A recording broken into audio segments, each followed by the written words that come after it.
အင်္ဂါကြိုခုံအဖိုးမှာတာတဲ့နော်မဲ့ဒါမှမဟုတ်လို့ရှိရင်အမဲဆက်ရှိမယ်ဆိုလို့ရှိရင်တော့တဲ့နော်အဲ့လက္ခဏာရှင်အားဆိုလို့ရှိရင်ရန်တို့ဂတ်စမီတို့အင်ဂျင်တွေပေါက်ကွဲတာတွေပေါ့နော်အဲ့လိုကိစ္စတွေကြောင်းတယ်နော်အသက်အန္တရာယ်ထိခိုက်ပျက်စီးမှုတွေနဲ့ကြုံတွေ့ရတတ်ပါတယ်တဲ့နော်နောက်ပြီးတော့ဒီလိုလက္ခဏာရှင်မျိုးအားဆိုလို့ရှိရင်စိတ်သက်အတက်အကျညံတဲ့လူတွေဖြစ်ပါတယ်တဲ့နော်အရာရာမှာမလုံရဲမကန်ရဲမပြောရဲမဆိုရဲဖြစ်တတ်ပါတယ်တဲ့နော်စိတ်ပူပင်တော့ကများတဲ့သူတွေလည်းဖြစ်တတ်ပါတယ်နော်ဒီနေရာမှာမှဲ့ရှိရဆိုလို့ရှိရင်အသက်အန္တရာယ်ထိခိုက်စေတဲ့အတွက်ကြောင့်မို့လို့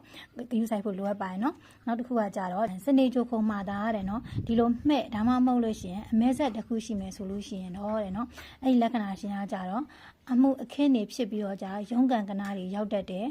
ဥပိ္ပစေဒကံထိစေတဲ့အမှတ်အသားဆိုးတစ်ခုဖြစ်တယ်သူတို့ဘာတက်လို့တရားတက်တဲ့အမှတ်အသားဆိုးတစ်ခုဖြစ်ပါတယ်လက်ညှိုးရဲ့အောက်ခြေတတော်ပလေးကြိုပုံမှာတာတဲ့နော်မှဲ့ဒါမှမဟုတ်ရင်အမဲဆက်ရှိမယ်ဆိုလို့ရှိရင်တော့ဒီလက္ခဏာရှင်ကကြတော့ဩဇာအာဏာကျဆင်းတတ်တယ်နာမည်ဂုဏ်သိက္ခာကျဆင်းတတ်တယ်နော်ဓာတုအာဏာတွေထိခိုက်ပျက်စီးမှုတွေနဲ့ကြုံတွေ့ရတတ်တယ်ဂျာထုကျဆင်းတတ်တယ်အာဏာဆုံးရှုံးမှုတွေနဲ့ကြုံတွေ့ရတတ်ပါတယ်နော်